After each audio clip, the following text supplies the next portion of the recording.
William Gargan stars as Barrie Craig, confidential investigator.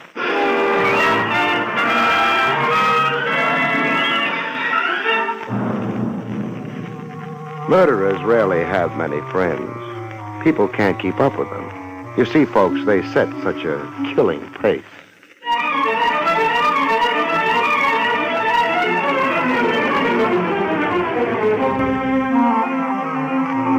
The National Broadcasting Company presents William Gargan in another transcribed drama of mystery and adventure with America's #1 detective, Barrie Craig, confidential investigator.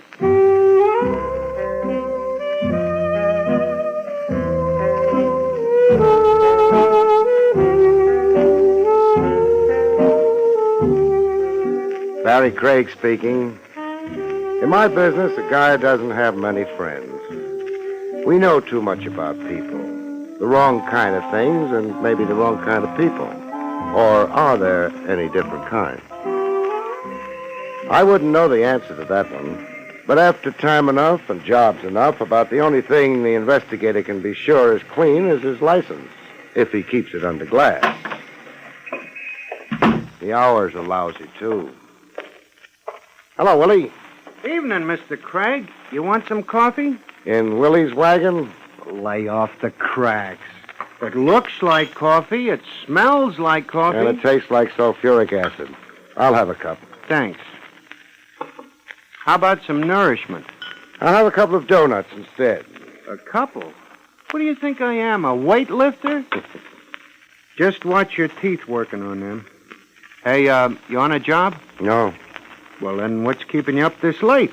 Your coffee, mostly. You didn't have any before you walked in here. I can dream, can't I? Besides... Yeah? I felt like company. Private eye gets tired of his own thoughts pretty quick. Why don't you quit thinking? I did half a dozen years ago. I've been a happy man since. Business. What'll it be, Bud? Does it have to be anything? I seen one of those before. Back up. Against the wall, huh? Sure. Hold it, Craig. The personal touch? Just sit there. Work on your donuts and coffee. I eat just as well without a gun. That's to keep you quiet, not stimulate your appetite. Thanks for explaining. Why do I have to be quiet? I want it that way. Uh-huh. This Keep Craig Quiet week? Yeah. I just passed the resolution. In a little while, I'm going to get sleepy. Don't let it bother you. My point is, do I have to be quiet only in Willie's wagon, or can I go be quiet at home? Craig. Yeah? I tried for you at your office first. The elevator man told me you'd probably be here. Jake's a prophet. Anybody else comes calling for you, the elevator man will tell him the same thing. You make it sound like a procession visiting Craig at midnight. Business isn't that good. Not a procession. One customer. You could give him a name? Sure. And when he gets here, what happens? I discourage him about consulting you. You reason with him? I discourage him. Hey, Bud, how about me sitting down? You got a seat back at the counter? No, but there's one in the kitchen. Also a telephone? I ain't checked recent. Keep leaning against the wall. This customer of mine, suppose he looks in here before he pushes the door open. So? He'll spot you. That's all right. Look, if I'm going to stay awake, I'll need more coffee. You. Yeah? Mr. Craig wants some more coffee. Okay. There's your coffee, Mr. Craig. Thanks. Well, it's an awful slow client I'm supposed to have. You'll be alone. Maybe you frighten him off tonight. What happens tomorrow? People run out of tomorrows sometimes. Yeah. All right, that could be him. Stay put, boys. I could use a client. Not this one. He won't be any use at all. Too bad. Hey, Willie, what'd you put in this cup? Huh? Tastes more like concentrated lye than coffee. Shut up. It's an insult, not coffee. Here, you try it. It was hot, wasn't it? I'll take the gun now. What the? Those shots came from the door. Yeah. Car took the corner on a couple of wheels. Couldn't spot the license. That guy's bleeding all over the floor. Yeah. No. He'll stop in a little while, Willie. No more blood. Yeah? Yeah, his heart isn't pumping it anymore.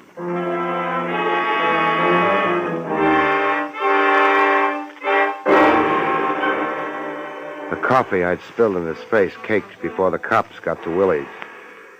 It made him look very untidy. The deceased's name was John Largo, Mr. Craig. Thanks for telling me, Lieutenant Rogers. It would appear he was an executive from St. Louis. You mean executioner? A little early for indulging in theory, Barrie. Not theory. The guy announced his job. The announcement was perhaps ambiguous. Largo was versatile. The numbers, jewels, slot machine. Okay, Trav. I know about a police officer's keeping his mind open. Must be drafty, though. Barrie, Yeah? according to your report, Largo intended to discourage a client of yours. That's right. Which client? A client who hadn't hired me yet. But who had indicated he might. Trav, all these questions will maybe look good on a report, but I've told you all I know. I'm not happy about it. Well, maybe if I'd gone to college like you, I'd know more. The way it is... Now, you mustn't hold that college degree against me, Barrie. I forgive you. Any psychiatrist will tell you it was my mother's fault. But I've got to bring something in for the captain. Isn't a fresh corpse enough?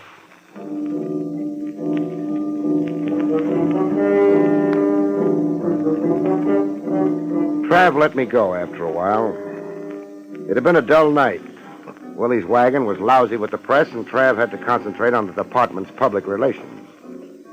I started for home, made a detour, and headed for the office on Madison Avenue. Jake would still be on duty, making sure nobody stole the building. Jake. Jake. Any cow wants to get milk, she can come to me. I ain't going out in the middle of the night. Jake, you're not on the farm anymore. What? Oh, too bad. You should have stayed up in Vermont.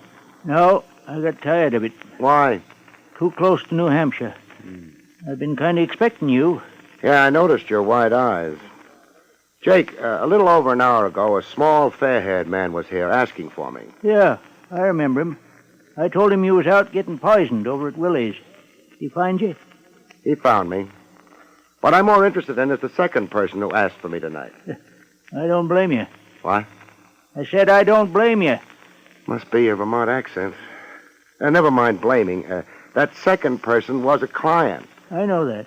That client of mine, from the looks of things, committed murder a half hour ago. Your office must be getting pretty crowded. My office? Jake, didn't you tell my client where I was? Client didn't ask. Preferred to wait in your office. In my... Oh, that's what you meant about it getting crowded. Yeah. But the murder didn't take place in my office. Not the one I'm talking about, anyway. That's nice. Makes less work for the cleaning women. But in that case... Never mind. Take me upstairs. Yep. Going up? Where else would I be going? I don't know. Them's my instructions. Always ask the passenger which direction he's going. Jake, what kind of a man was he? Who's that? The one up in my office. Well, up in Vermont, we wouldn't call him a man. You wouldn't? No, What would you call him? a girl.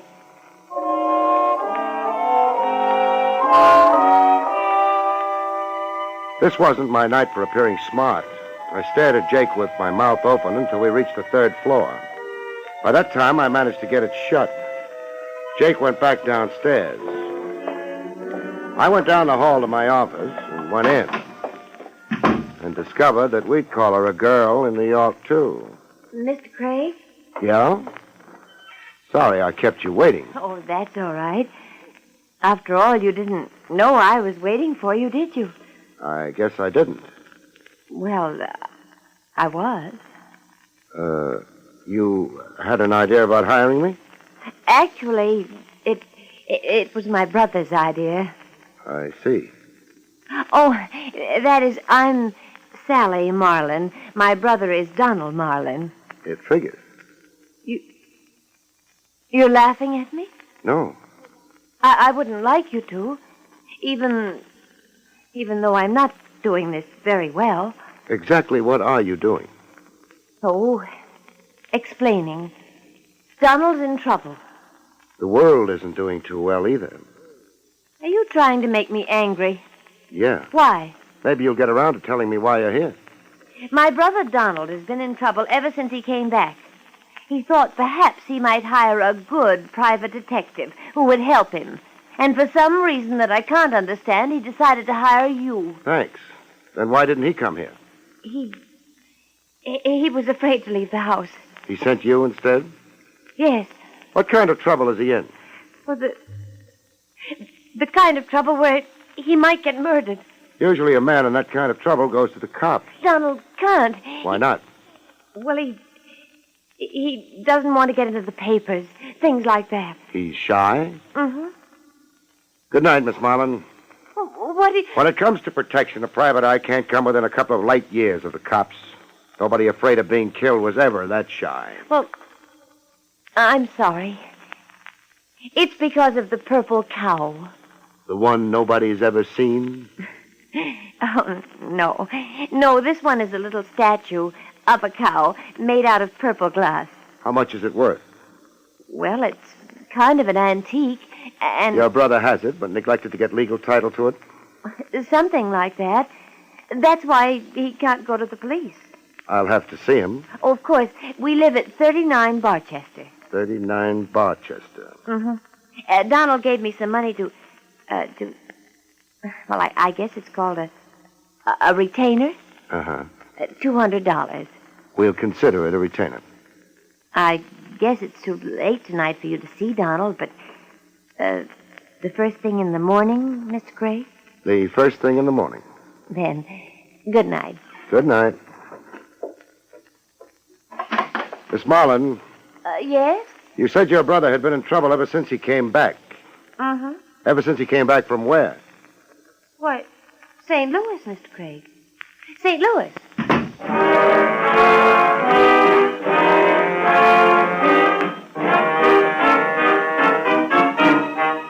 The dead Mr. Largo had also been from St. Louis. I crossed to the door and opened it. Sally Marlon was waiting for the elevator. Jake would have his troubles waking up. The elevator would have its troubles climbing all the way up to the third floor. I used the back stairs. By the time Sally Marlon would make it to the lobby and the street, I ought to be ready for her. In my car, halfway down the block. I was. She used a cab. And we went riding.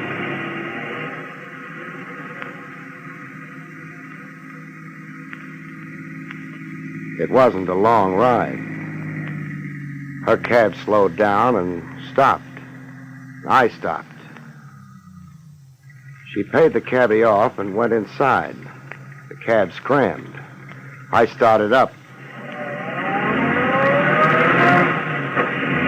I drove past the place she'd gone into and memorized the address. It was not 39 Barchester.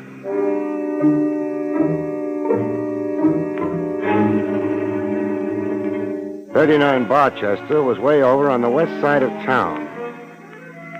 Maybe Sally Marlon had stopped off at the other address for a drink. You can get drinks at the Club 44, not to mention a ringside seat at a roulette game, a hand at poker, or a thug for hire. Maybe Sally Marlon had been thirsty. I didn't stop at 39.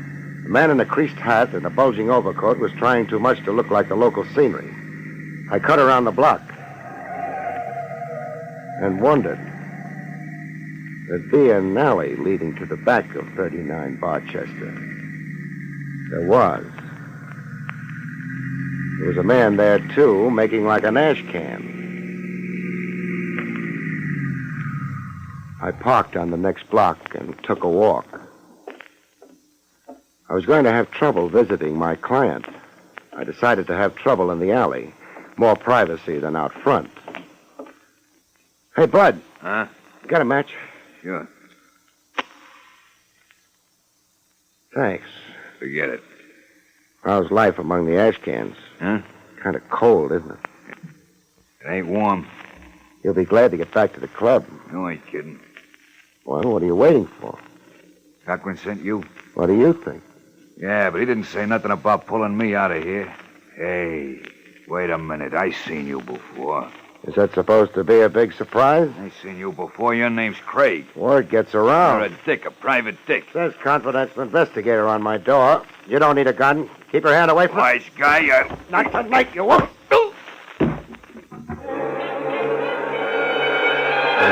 He didn't. He fell down instead. I thought he might be uncomfortable lying on a gun.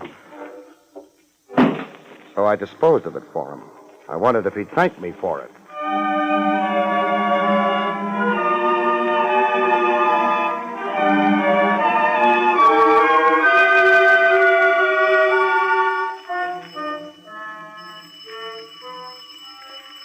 Who's there? Craig. Say it again. Craig. You want me to wake the neighbors? Listen. Well, open the door slow. I want your hands in front of you and clean when I do. Okay. Otherwise, I start shooting. Hold it. Yeah. Come in. Thanks. I have to be careful. Sure. Sit down. Thanks.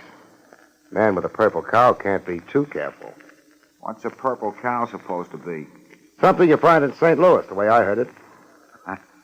Just making sure Sally got to you. She got to me. She's a good kid. Uh-huh. Marlon, Yeah? I could stand a little more information. For example, how did you get the purple cow in the first place? A friend of mine handed it to me. He ran an antique shop in St. Louis.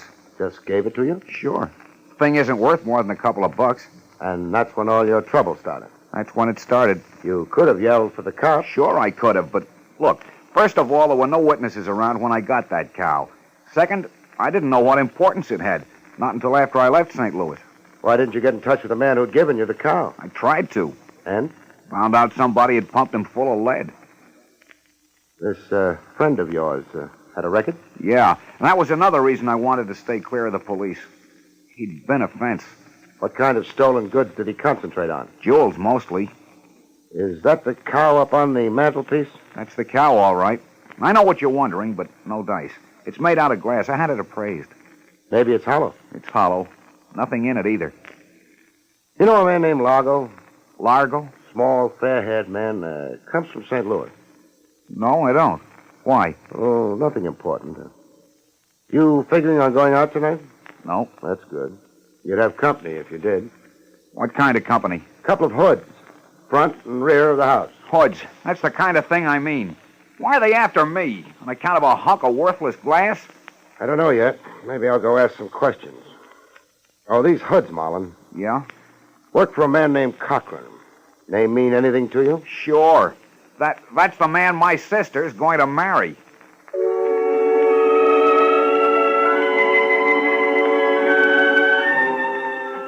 I used the front door. The mug in the alley might be resentful. I had no time to soothe him. I had a headache. I wanted to go home and kill a couple of beers and sleep. Marlon was safe for the night. So was the cow. No reason why I shouldn't go home. Maybe that's why I didn't go home.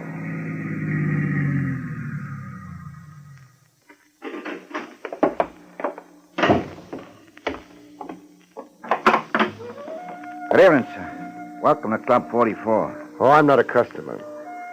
Cochran, huh? Mr. Cochran? All right, let's be formal. Mr. Cochran. Mr. Cochran's not in, sir. Okay. Take me to where he isn't in. Harder. Listen, you. No, I'm too tired. Stop crowding. You're all alone compared to what I could do to... Tough?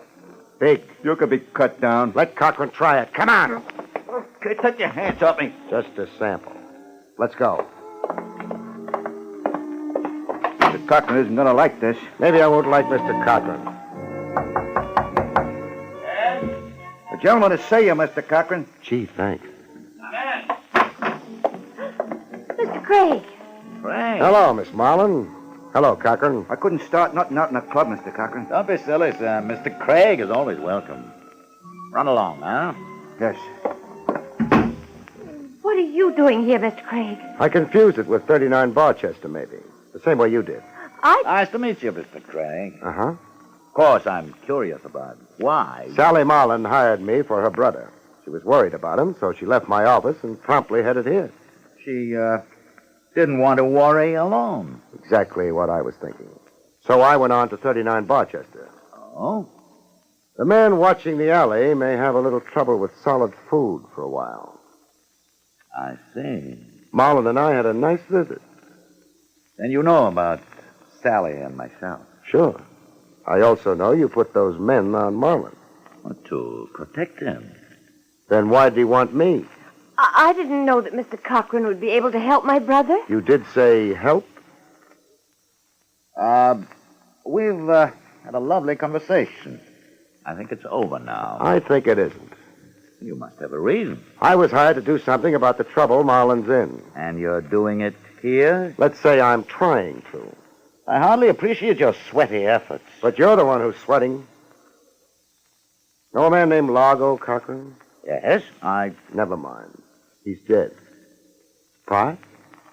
Wonderful thing. The radio. Uh-huh. Largo made a nice haul in St. Louis. Jewels. He turned them over to a fence who ran an antique store. How interesting. It gets better as we go along. The fence then turned around and handed Marlon a purple cow. Marlon left town. Largo left town right after him, to wind up dead on the floor of a hamburger joint. What a distressing place to die. I don't think Largo was bothered about the decor. He killed the antique boy when he found out his jewels were gone. He was therefore after Marlon, presumably? Presumably. In that case... I was in the hamburger joint when Largo was killed. If you will eat such dreadful stuff. You knew Largo. You knew all about Marlon and the purple cow through Sally here. You have a couple of boys sitting on Marlon's tail. Mr. Cochran, how much of a chance do you think you'd have in front of a jury? Well, you agree with me. Not much of a chance. Bill, that gun. Shut up. What Mr. Craig has forgotten is that he's the only one outside of ourselves who knows all these things. So? I have no intention of being brought before a jury. There's a pretty well-known road paved with intentions, Cochran. I'm not traveling as yet, Craig, but I rather think you are. Keep your hands still. Sally, see if he has a gun. Bill, I don't... See if he has a gun. All right. He had a gun, Bill. Throw it here. All right. Sally, Yes? run along home. Bill, I won't let Don't be you. a fool. You can put me in the chair. I don't- Sally, I told you. I can't let You're you in do my it. way, you idiot. Craig, killing the lights won't help you. You've no gun, Craig. Be still, I can't hear. My arm! I don't twist arms for fun. Grab it! Grab it! All right. Thanks. The lights, Sally. I'll put them on. The thing to do in the dark is keep quiet, Cochran, then nobody knows where you are. I'll know better next time. Sure, if there is a next time. Speak up, Cochran. I'll feed you the answers if it's your boys. Who? Who's there? Lieutenant Rogers, homicide. What do you know? Come in, Trav. Oh, Lieutenant Rogers, and hello, Marlon. Hello. Donald. I decided to yell for help to the cops. About time, too. After you left me, Craig, I began to worry. About those men watching the house, keeping me tied up, waiting. Now, take it easy. I'm all right. I worried about you, too. I knew you were coming here. Thanks. And about Sally. I didn't want her to commit herself. This is ridiculous. What is, Cochran? The insinuation that I killed Largo. That why Craig was holding a gun on you? He thought he was mistaken. Barrie? He might have killed me, Trav. A very solid vote of confidence. One thing bothers me. A modest man. That's because I never went... Barrie. Okay, I'll save it. The thing that bothers me is, how did Largo find out Marlon was going to hire me? Seems like a fair question. Would anyone here like to answer it? Maybe we can throw a couple of possibilities out. Marlon wouldn't have told Largo for a lot of reasons. Among them, the fact that Largo was gunning for him. Marlon, therefore, didn't. Would Sally? I never even knew this Largo. A reasonable reply. You're accepting it, Barrie? Uh-huh. That leaves us Now, wait. Perhaps I did tell Largo something about it. You found out through Sally? That's true. Oh, Bill. I'm sorry, darling, but you see, I've known Largo for a long time. When Largo told me he was after your brother, I thought perhaps I might discourage. It's an explanation. You like it, Barrie? Not much. Cochran told Largo because he hoped Largo would kill Marlon. Oh, no. Only reason it means anything. Then Cochran might inherit the purple cow. But the purple cow's worthless. That can wait till later. Sally, you told your brother that you'd mentioned the business of hiring me to Cochran. Well, I guess so. I demand a lawyer. You'll get one, and a jury. You know something, Trav? Something like what? Cochran was right when he said it was ridiculous. When he said what was ridiculous? That he killed Largo. Oh? Because he didn't. Well, this is a fine time to tell me. Who did? The person who understood my last question to Sally. The person who's making a beeline for the desk with a gun on it. Oh! You mean it was... Sure. Your brother, Mr. Donald Marlon.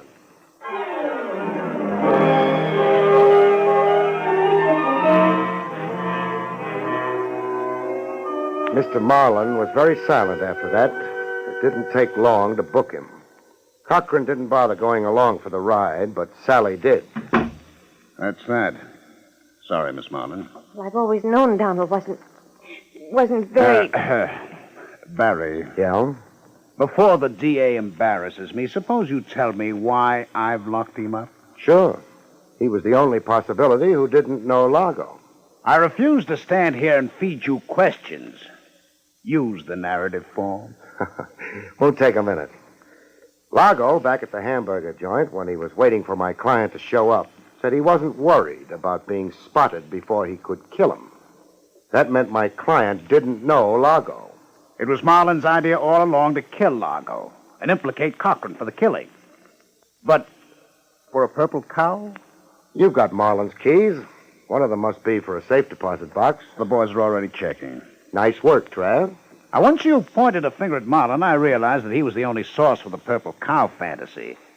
Actually, the antique store fence in St. Louis must have slipped the jewels to Marlon in an effort to defraud Largo. So Marlon invented the purple cow as a red herring? We're getting our colors mixed, but that had to be the idea. Yes. Good night, Mr. Craig. Good night, Miss Marlon. I can't think of a last line. Well, I can't either, but... Oh, you've been sweet, Mr. Craig. You never suspected me. Does there have to be a last line? No. Good night, folks. See you next week.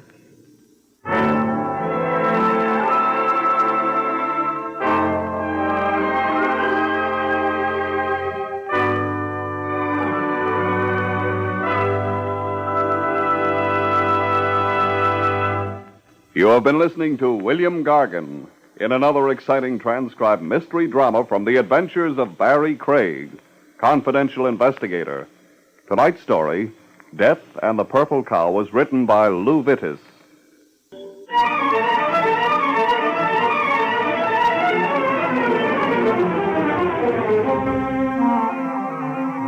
Featured in the role of Sally was Arlene Blackburn.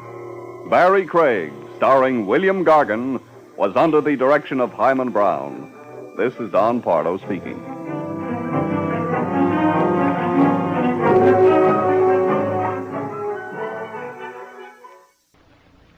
Three chimes mean good times on NBC.